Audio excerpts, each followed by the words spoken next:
Hey everyone, I just wanted to share with people my continued immigrant experience. So today I finally called CRA to confirm that all my accounts are cleared, that back taxes, which was their mistake, the COVID payments that I made were finally cleared.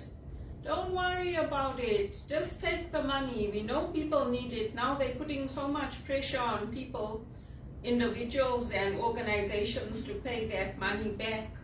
It's ridiculous. And not only that, they took out a lien against me, which means that they could take me to court if I didn't pay that money back. Imagine the cruelty with which I've been treated. Can you imagine? You're on minimum wage, you're begging for mercy. They had no mercy on me. But other people, corrupt bankers, they go free. You look at them, they look like they're 20 years old. Head of this, head of that. And people like me, we don't get any mercy shown to us. Anyway, there is a God that sees, that's all I can say. And I phoned them today to tell them, to ask them, did they get everything? They said yes. So when I get that paper in my hand, I'm going to keep it. Because I know what the police did to me with that harassment case. And I know that Credit Suisse set this up. The amount of neighbors that reported me to the police is unreal. And I know they did it. I know they set it up. Because there's no other way that they could have done it. So I don't interact with anybody anymore. I stick to myself. I work at home, so I'm fortunate that way. And when I still hear them on the calls, Eddie didn't mean it that way. Why don't they get on with their lives? Once your reputation is spoilt as a woman, you can't do anything about it. If Eddie cared so much about me, why didn't he stop that psychiatric assessment and my family? They didn't care about us, and they don't. And I know that. And even this government, if I hadn't paid that money back, they would have taken me to court and put me in jail. They don't care. Even my uncle was saying, oh, maybe the only way is for you to go back to Zimbabwe. I was like, oh, I can't go back. He's like, yeah, well, you can't get a job. Nothing's working out for you. And none of it was my fault. It was all other people with all their own personal problems taking it out on me. Other people making mistakes, and I was getting let go from jobs, or they didn't have opportunities for me. So don't think that life is a bed of roses here. It's not. I work very, very hard for the little that I have, and I'm still living off my overdraft. The day I stop living off my overdraft and I have my own home, my own property again, I will make sure people know. There are people living in buses in Canada, living in tents in Canada. That's how frightening the situation is. Can you imagine on a night like today, where we've had snow and we have had rain and there's threats of floods because the ground is hard because the snow has not melted? Can you imagine being homeless on a night like tonight? If you don't have friends to rely on, or family, or somebody willing to take you in. That's what's happening. The same thing that happened to me when I went next to Marco Mendocino's office. That used to also be Mr. Volpe's office. I met Mr. Volpe there when I asked him for help for my mother's papers. And he turned it around for me within a day. He was such a nice man. Because I told him, my mother's alone in Zimbabwe. We've had so many break-ins. We've lost everything. And she's working for some Greek people that we know, but things are hard. Sometimes she can't get food, you don't have access to running water, clean running water, the electricity goes off sometimes for a week. I told him everything, and I took the memento card of my dad. I showed that to him so that he could see that I was telling the truth.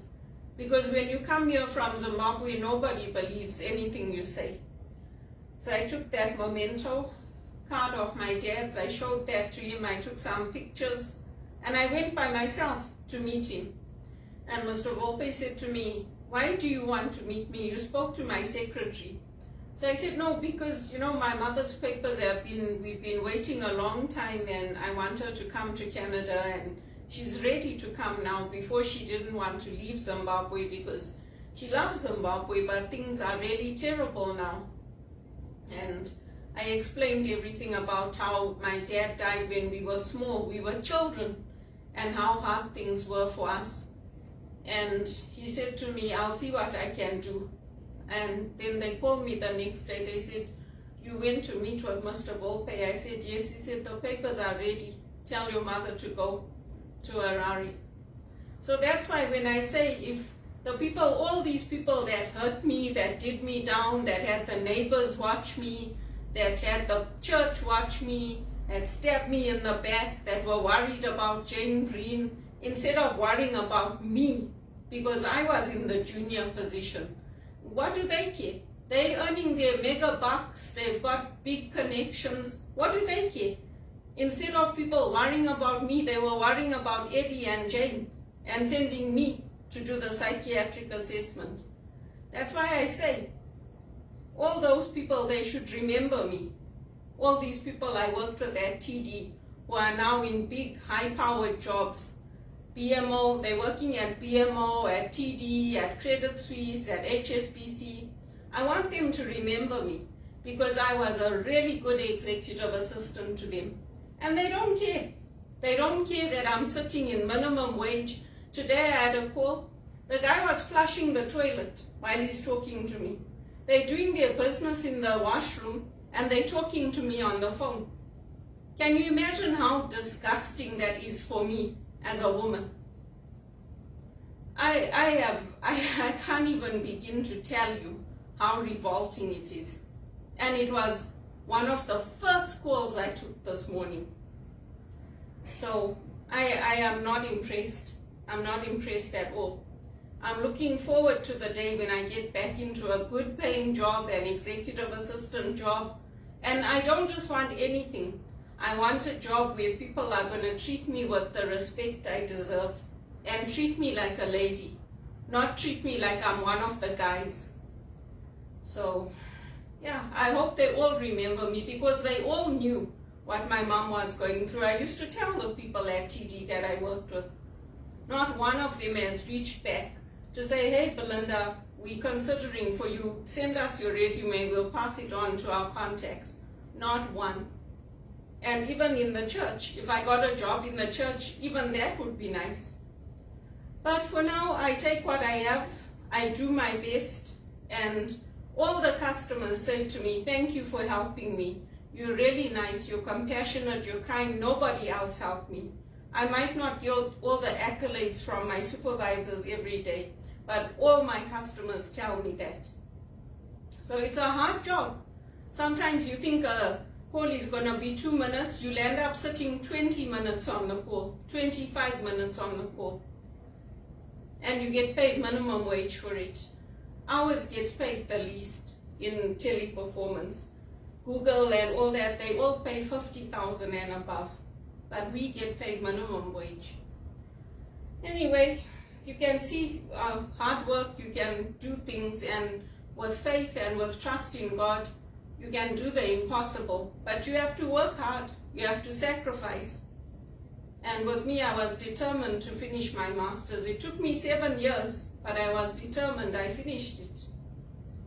So I'm not going to be nice about it anymore, no. And even all these Roger Federer and all that affection I showed for him, I'm not going to do it anymore. For what? So that every other Dick, Tom, and Harry can wonder if Roger's going to send me money. Please, give me a break. You think I'm volunteering with a Federer or Nadal or Novak because they're going to give me money? You must be joking. When I love people, I don't love them for their money. Today, that's all people care about is money. That's why the world is in this state. In the old days, the politicians that we had, the Kennedys, Robert Kennedy, Jack Kennedy, they cared about people. That's why we didn't have the war with Russia. Today, they don't care. That's the problem. And I say that with confidence because I know if they had cared, they would not have sent me to the lawyers. They would have not taken a lien out against me. But they did it right here in Canada. I was going to go to jail. So I've earned the right to be respected. Definitely I've earned it.